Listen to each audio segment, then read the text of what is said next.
Hyderabad central university పక్కన ఉన్న 400 ఎకరాల భూమి విషయంలో బీజేపీ బీఆర్ఎస్ తో పాటు కొన్ని వాటి అనుబంధ సంఘాలు చేస్తున్న రాద్ధాంతం ఏదైతే ఉందో అది రాజకీయ ప్రేరేపితమైనదనేది కాంగ్రెస్ పార్టీ యొక్క ఆలోచన, ప్రభుత్వం యొక్క ఆలోచన కూడా.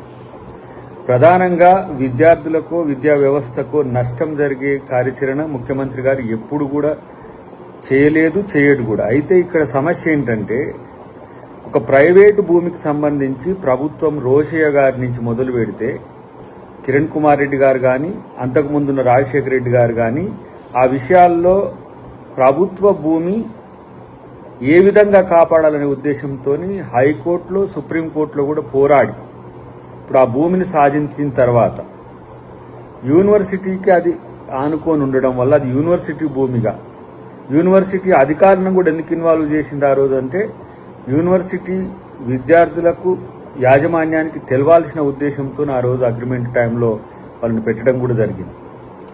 అయితే ఇక్కడ ఉన్న పరిస్థితిని మిస్లీడ్ చేయడానికి కొంతమంది చేస్తున్నారు. ముఖ్యంగా బీజేపీ తన అనుకూలమైన మీడియా ప్రాపగండా కోసం, కొంత మెయిన్ స్ట్రీమ్ మీడియా కూడా బీజేపీ ప్రాపగండా కోసం ఉపయోగపడుతున్న తీరు సిగ్గుచేటు.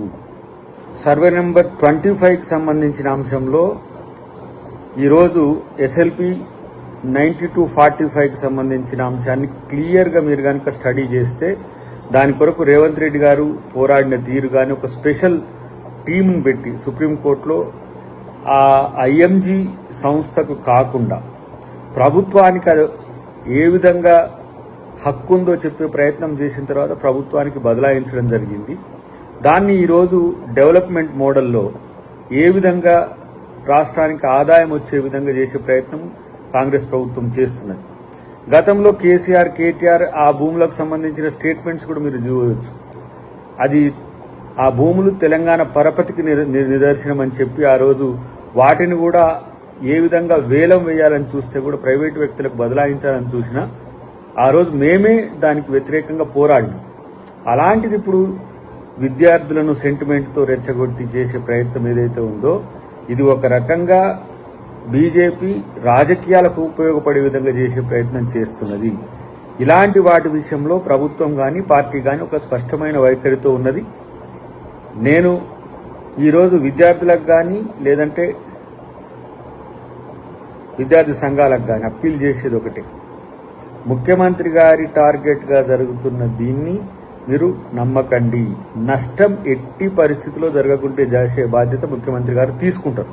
అది ఫారెస్ట్ ల్యాండ్ అని చెప్పి పీకాక్స్కి సంబంధించి, అంటే నెమళ్లకు సంబంధించి, అక్కడ వన్యపానికి సంబంధించిన వాటి కూతలతో, అరుపులతో ఈరోజు ఒక ఏమంటాము షార్ట్స్ తీసి అక్కడ బ్యాక్గ్రౌండ్లో స్కోర్ వచ్చేటట్టుగా అవి ఏవైతే జేసీబీలు చేస్తున్న పని దగ్గర వన్యప్రాణి సంరక్షణ చేస్తున్నట్టుగా చేసి, నటింపజేస్తున్నట్టుగా చేసిన ఈ బీఆర్ఎస్, బీజేపీ సోషల్ మీడియా ఎవరికి తెలియని కాదు. కానీ నేనేమంటున్నంటే, ప్రతి అంశాన్ని ఈ విధంగా రాద్ధాంతంలో చేయడం ద్వారా ప్రభుత్వానికి చెడ్డ పేరు తేవాలనే ఒక ఎత్తుగడనే దీంట్లో దాగి ఉన్నది. అది ఫారెస్ట్ ల్యాండ్ కాదు, యూనివర్సిటీకి దగ్గరగా ఉన్న, యూనివర్సిటీకి సంబంధం ఉన్న అంశంగా కాదు అనేది పేపర్లు చెప్తున్న, డాక్యుమెంట్ చెప్తున్న వివరణ. ఒకవేళ అలాంటివి ఏవైనా ఉంటే డెఫినెట్గా ప్రభుత్వం వాటి విషయంలో ఎందుకు దుందుడుకు చర్యలకు పూనుకుంటుంది.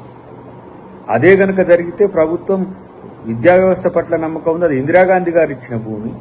ఆ యూనివర్సిటీని ఇందిరాగాంధీ గారు మూమెంట్ టైంలో తెలంగాణకు, హైదరాబాద్కు ప్రెస్టీజియస్గా ఇచ్చిన భూమి. దాన్ని ఎందుకు మళ్ళీ ఈ కాంగ్రెస్ ప్రభుత్వం ఇట్లా చేస్తుందని చెప్పి ప్రయత్నం చేస్తున్నారు. సెంటు భూమి కూడా ఇయ్యని బీజేపీ ప్రభుత్వం, బీజేపీ పార్టీ ఇవాళ ఇక్కడ భూముల మీద పోరాటం అని చేస్తూ దొంగ నాటకాలు ఆడుతున్న వైనాన్ని రేపు డెఫినెట్గా ప్రజాక్షేత్రంలో చెప్తాం. కోర్టులు, చట్టాలకు, న్యాయాలకు లోబడి కాంగ్రెస్ ప్రభుత్వం పనిచేస్తుందని రేవంత్ రెడ్డి గారు ఆ భరోసా మీకు ఇస్తారని చెప్పి కూడా నేను చెప్పగలను.